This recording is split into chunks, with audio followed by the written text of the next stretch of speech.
Hello and welcome to RPG Tips again. This is my last video on the Mythic system, in which I'm going to be talking about the Adventure Crafter, the successor of the Location Crafter and the Creature Crafter, which were covered in my previous video. This book has the objective of giving you, after you create your character and your setting, something to do, an adventure. Let's see how it does it. Now, this book is 125 pages long, and more or less 50 pages of it are examples. This may give you a hint that the mechanics really need to be explained and shown in examples. So at the end of this video, I'll also show you a brief example of how I used it to generate one opening scene. This book's mechanics are built around just 4 concepts that I'm going to explain. The first one is the plot point, which is the building block from which we will build everything else, and it refers to situations in the story. For example, an old friend has come back, or your hero is unfairly framed for a crime.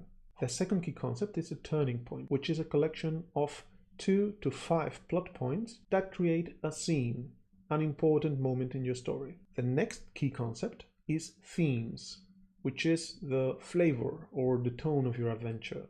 The Adventure Crafter proposes 5 themes: action, tension, mystery, social, and personal.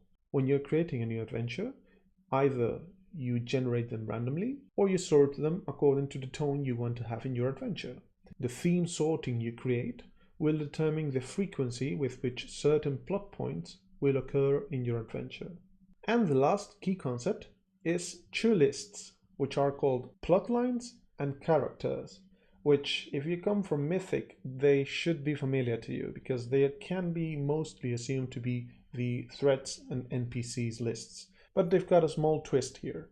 They are both D100 random tables in which you will write down the threats and the NPCs that appear in your story, but the empty spaces will either have choose the most logical one or create a new one.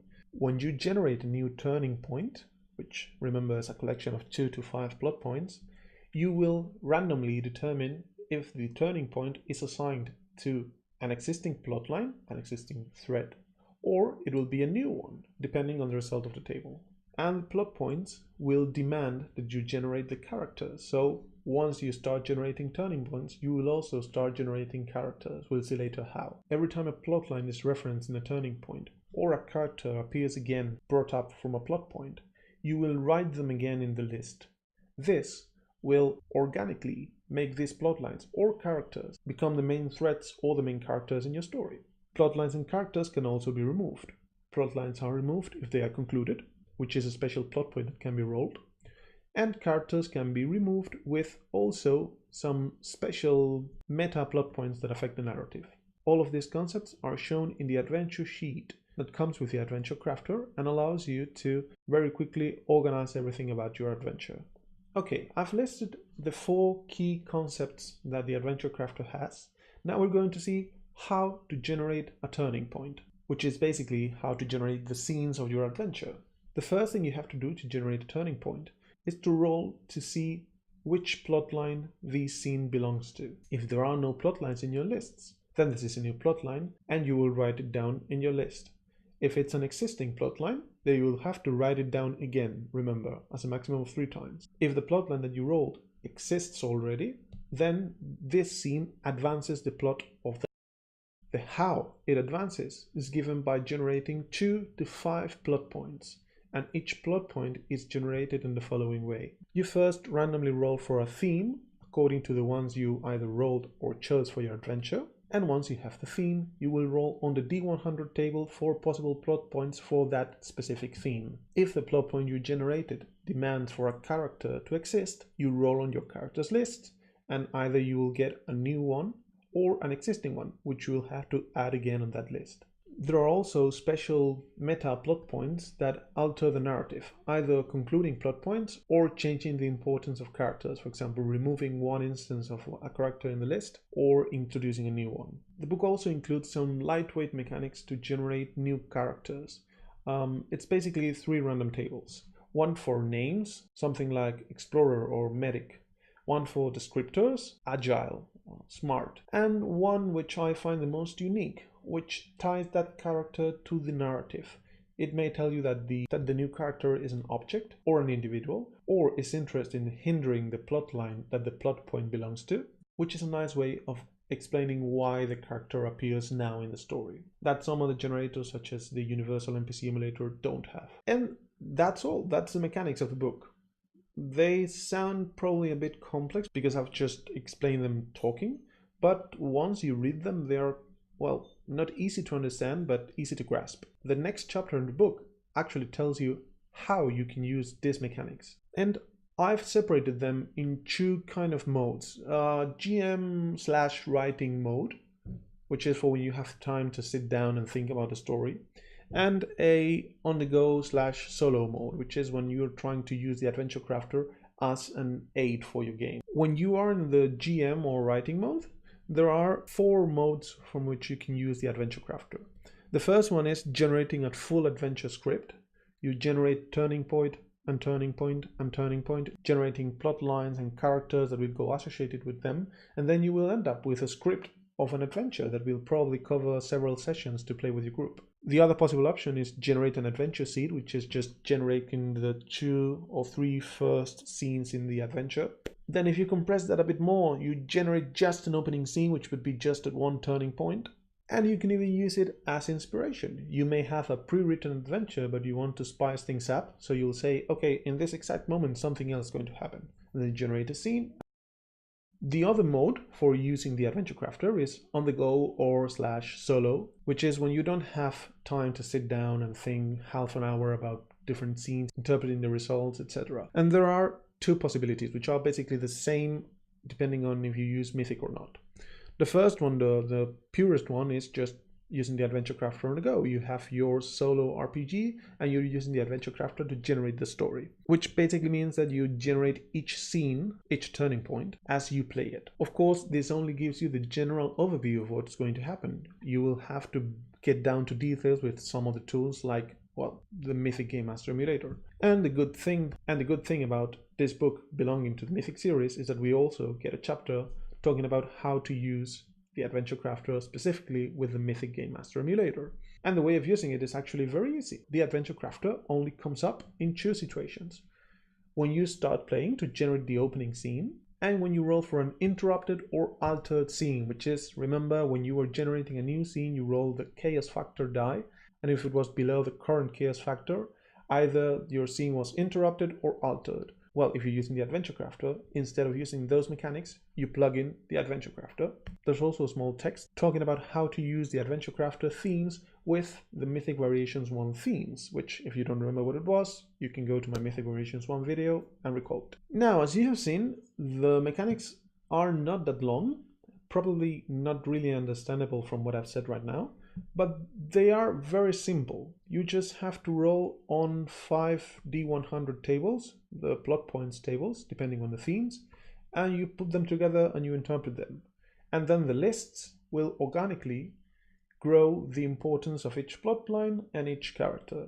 Of course, as I've already said in my videos, the Mythic game books always have very good example sections, and actually the Adventure Crafter is probably the best one in that sense. A bit less than 50% of the text is examples. Chapter is actually called the big chapter of examples, and there Tana shows us how to use the Adventure Crafter for each of the 6 ways that we can use the Adventure Crafter.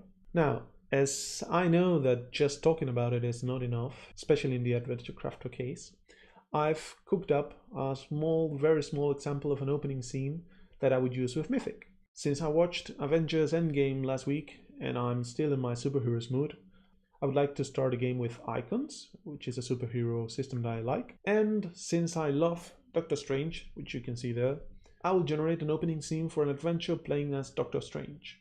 So to start, I've preferred to choose themes that I will use.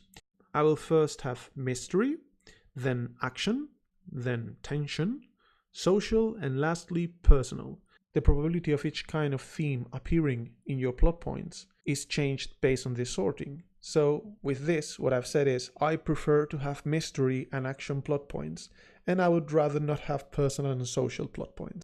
Using these themes list, I've then generated plot points for my turning point, which would be the opening scene. So the first theme that I rolled was action, and the plot point was stop that.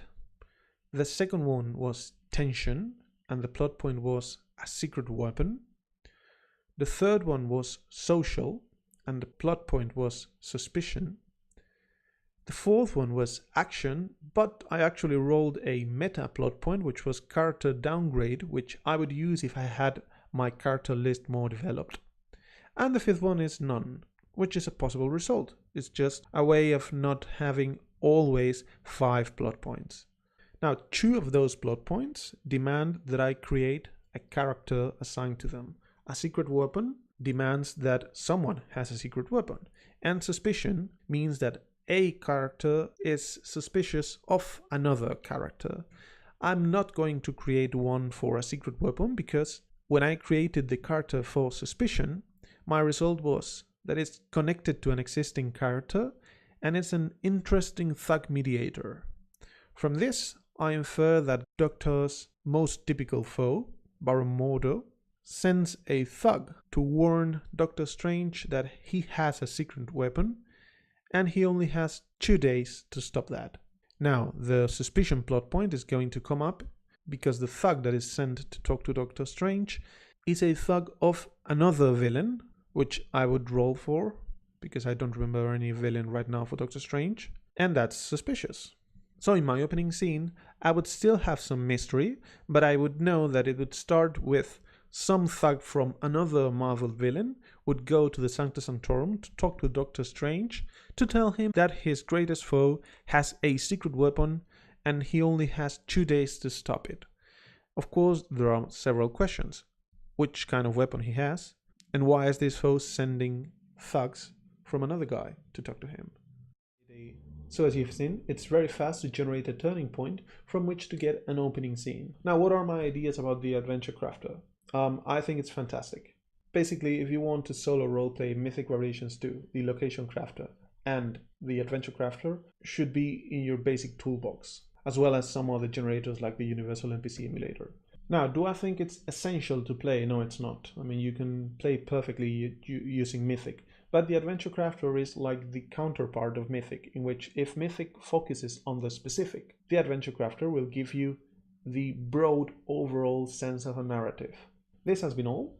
For once, since I started this channel, I don't have a clear idea of where I'll go next. So if you have ideas, please, I would love to hear them.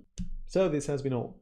I hope to hear from you. As always, if you have any question, please drop by the Discord or the Mythic GME subreddit. We will be very happy to answer them.